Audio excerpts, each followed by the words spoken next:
कल एक भगत कह रहे थे, हमारे पिताजी ने कसम खवाया कि वृंदावन गए तो तुम्हें हमारी कसम है, हमारा मरा मुख देखोगे, कसम का मतलब ही। बोले आपको गाली देते हैं। हम कहा धन्यवाद, कम से कम गाली दे रहे, साफ तो नहीं दिया। दक्ष ने साफ दे दिया नारद जी को, नारद जी को साफ दे दिया। कब? जब उनके पुत्रों को बाबा जी बना दिया।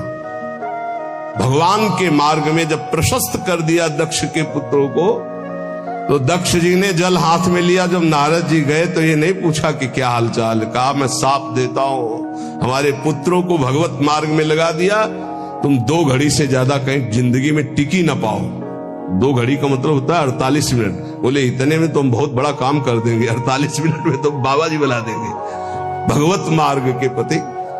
बोले आपके प्रवचन सुनकर हम माला जप करते हैं, बाणी पाठ करते हैं, थोड़ा तिलक लगा लेते हैं वृंदावन की, तो वो कहते हैं हमारे लड़के को बर्बाद कर दिया इस नाम लेके। तो बात सही है, जो अपनी श्वासों को व्यर्थ में बर्बाद करते हैं, शराब पीते हैं, मांस खाते हैं, बेविचार करते हैं, गंदे आचरण में चलते हैं, क्या कैसे माता पिता हैं इस बात के लिए राजी हैं कि मेरा बेटा नरक जाए?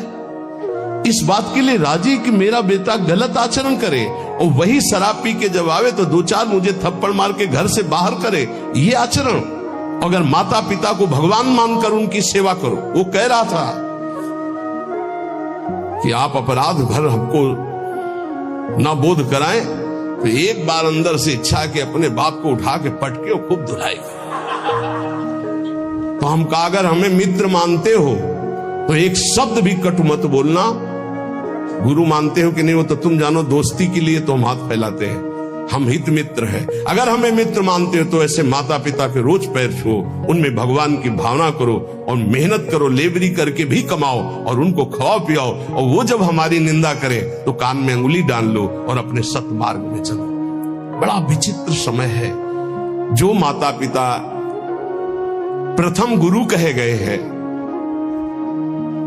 भगवान के मार्ग में चलाने वाले या सतमार्ग में चलाने वाले या संसार में कदम हमारे जो बढ़े, धन्य है वो माँ जो अपने रक्त को दुग्ध बनाकर मुझे पान कराकर इतना बड़ा किया। धन्य है वो पिता जो मेहनत करके हमको पढ़ाया लिखाया।